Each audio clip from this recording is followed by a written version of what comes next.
तो आईपीएल 2024 की trade window को लेकर के एक के बाद एक बड़ी बड़ी अपडेट निकल करके हमारे सामने आ रही है और बहुत सारे लोग बहुत ही ढेर सारी अपडेट्स और रूमर्स के सवाल और जवाब दोनों ही जानना चाहते हैं। लेकिन इस वीडियो में जो 4 अपडेट मैं आपके सामने लाया हूं उसको लेकर के ना सिर्फ इस समय क्रिकेट के मार्केट में, आईपीएल के मार्केट में बहुत ही ज्यादा शोर शराबा है, बल्कि आप में से बहुत से लोग उस पर मेरा ओपिनियन भी जानना चाहते हो। लेकिन वीडियो के शुरू होने से पहले एक छोटा सा डिस्क्लेमर यह है कि आज मोहल्ले में थोड़ा फंक्शन वगैरह है, तो अगर आपको कोई छोटी मोटी आवाज सुनाई देती है तो उसको थोड़ा सा इग्नोर करो, क्योंकि इस वीडियो को आप तक लाना मेरे लिए बहुत ही ज्यादा इंपॉर्टेंट है। तो सबसे पहले चैनल को सब्सक्राइब कर लो, नोटिफिकेशन की घंटी बजा लो, अपना ओपिनियन कमेंट बॉक्स में लिख करके जरूर बताना। And now without further delay let's begin with the video. सबसे पहली अपडेट निकल करके आई है दिल्ली कैपिटल्स के खेमे से और डीसी की जो आईपीएल 2023 की स्ट्रेटेजी वीडियो हमने बनाई थी, उसके बाद उनका रिव्यू सीजन हमने किया था।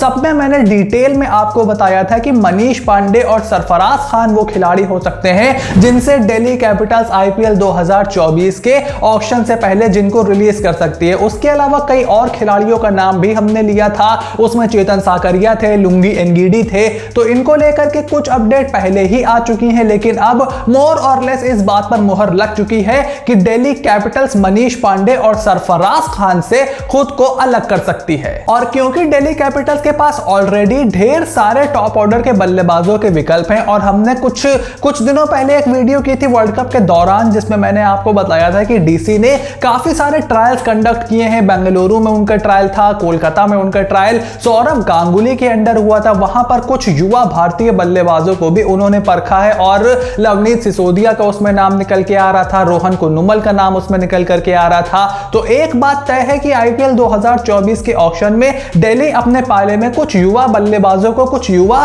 भारतीय बल्लेबाजों को लेने की कोशिश करेगी। और फिर ऑलरेडी उनके पास यश धुल जैसे युवा खिलाड़ी हैं, पृथ्वी शॉ भी मोर और लेस अब वहीं बने रहेंगे। उसके अलावा डेविड वार्नर भी हैं, रायली रोसो का भी अभी तक कुछ कंफर्म नहीं है, फिल सॉल्ट भी वहां पर रहेंगे। तो काफी सारे खिलाड़ी उनके पास हैं। ऐसे में दिल्ली कैपिटल्स ने मनीष पांडे और सरफराज खान को रिलीज करने का फैसला कर लिया है। वहीं दूसरी अपडेट निकल करके आ रही है रॉयल चैलेंजर्स बैंगलोर के खेमे से, जहां पर हर्षल पटेल जिनके ट्रेड को लेकर के काफी लंबे समय तक बातचीत चली, बहुत दिनों तक अलग अलग तरीके की अपडेट निकल करके आई, उनके लेकर के खबर है कि रॉयल चैलेंजर्स बैंगलोर उनको ट्रेड नहीं बल्कि रिलीज करने का फैसला कर चुकी है। और इसके पीछे सोर्सेस इस बात को क्लेम कर रहे हैं कि चूंकि वो हर्षल पटेल को उम्मीद कर रहे हैं ऑक्शन में सस्ते दाम में खरीदने की, इसीलिए उन्होंने किसी और टीम में हर्षल को ट्रेड नहीं किया है। बिकॉज जब आईपीएल 2022 का मेगा ऑक्शन हुआ था तब मैंने आरसीबी का एक रिव्यू वीडियो किया था मेगा ऑक्शन के बाद। उसी वक्त मैंने बताया था कि यार 12 करोड़ के करीब रकम में, 11 करोड़ के करीब की रकम में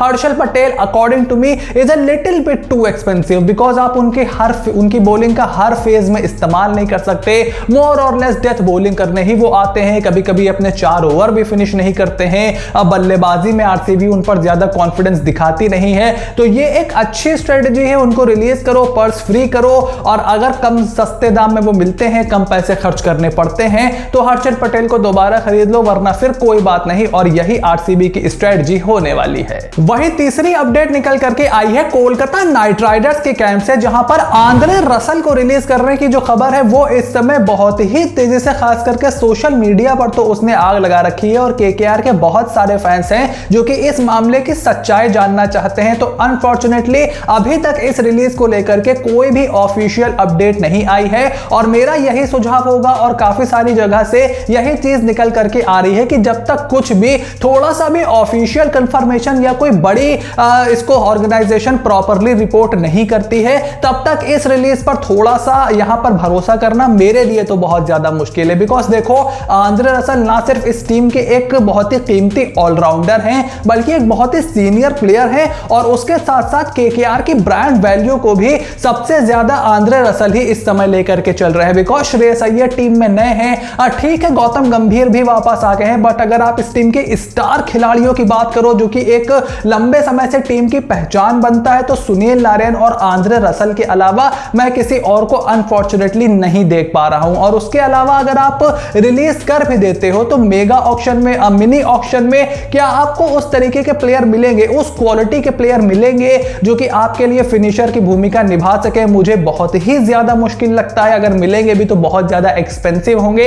ऐसे में मुझे लगता है कि शायद कोलकाता नाइट राइडर्स इनको रिलीज कर दे अपने 16 करोड़ फ्री कराने के लिए, बट एट दिस मोमेंट मैं किसी भी चीज पर कमेंट करना या किसी भी चीज पर ट्रस्ट करने से थोड़ा सा पीछे जरूर हटूंगा। और मेरा सजेशन यही है कि आपको भी इसके लिए ऑफिशियल कंफर्मेशन का इंतजार करना चाहिए, बिकॉज ये न्यूज, ये अपडेट, ये डेवलपमेंट बहुत ही बड़ी है। वही चौथी अपडेट निकल करके आई है पंजाब किंग्स के कैंप से। जैसे मैंने आपको कुछ वीडियोस पहले बताया था और उसके बाद बहुत सारे लोग मेरे ऊपर टूट कर पड़ गए थे कि तुम फेक न्यूज फैलाते हो, कौन रिलीज हो रहा है, कौन ट्रेड हो रहा है। तो अब अपडेट यह है कि पंजाब किंग्स से कागिसो रबाडा, शाहरुख खान और अथर ताइडे जैसे खिलाड़ियों को ट्रेड कराने के लिए काफी सारी फ्रेंचाइजीज ने उनको अप्रोच किया था, but at this moment Punjab Kings ने इन खिलाड़ियों को ट्रेड करने से पूरी तरीके से मना कर दिया है। यानी कि कागिसो रबाडा जिनके रिलीज को लेकर के काफी लंबे समय से बात की, सबसे पहले इसी चैनल पर मैंने ये मुद्दा उठाया था 2022 के बाद ही मैंने इसके बारे में बात की थी कि Kagiso Rabada in the white ball format, specially in the T20 format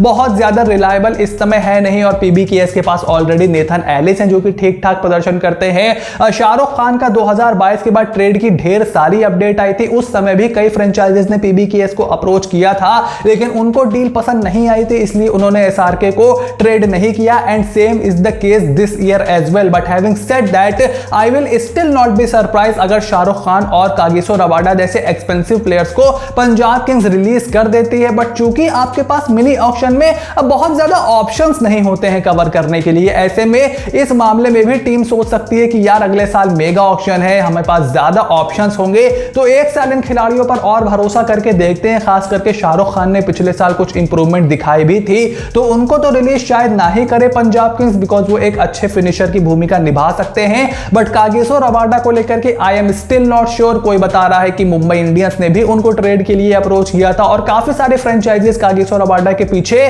जाने वाली थी, लेट मी अश्योर यू। और क्योंकि वो तकरीबन 9-9.25 करोड़ के आते हैं, इसीलिए पंजाब किंग्स ने शायद उनको रोक करके रखा है, बिकॉज आप अगर उनको रिलीज करोगे भी तो सस्ते दाम में दोबारा खरीदने की कोशिश कर सकते हो, ये भी एक स्ट्रेटजी हो सकती है। काफी सारे एक्सपेंसिव प्लेयर्स भी पंजाब किंग्स में है, but at this moment Kagiso Rabada और शाहरुख खान का ट्रेड कैंसिल हो गया है। तो ये थी आईपीएल 2024 को लेकर के ना सिर्फ 4 बड़ी अपडेट, बल्कि पर्दे के पीछे की कहानी की आखिर आरसीबी हर्षल पटेल को ट्रेड ना करके रिलीज करने को क्यों देख रही है। पंजाब किंग्स ने अपने स्टार खिलाड़ियों को या फिर कम से कम एक्सपेंसिव खिलाड़ी उनको बोल सकते हैं, उनको ट्रेड क्यों नहीं किया या फिर रिलीज क्यों नहीं कर रहे हैं। और आंद्रे रसल को लेकर के भी जो भी अपडेट होगी सबसे पहले आपको इसी चैनल पर देखने को मिलेगी। So make sure to click on the subscribe button, press the bell notification, become part of the family, because IPL 2024 का ये सीजन बहुत ही ज्यादा एक्साइटमेंट से भरा हुआ है। बहुत बड़ी बड़ी डील्स हम ऑलरेडी देख चुके हैं and I will not be surprise अगर आगे भी हमें इसी तरीके की कुछ बड़ी खबरें देखने को मिले। So you have to stay tuned for everything that is coming your way and I will see you soon in the next video.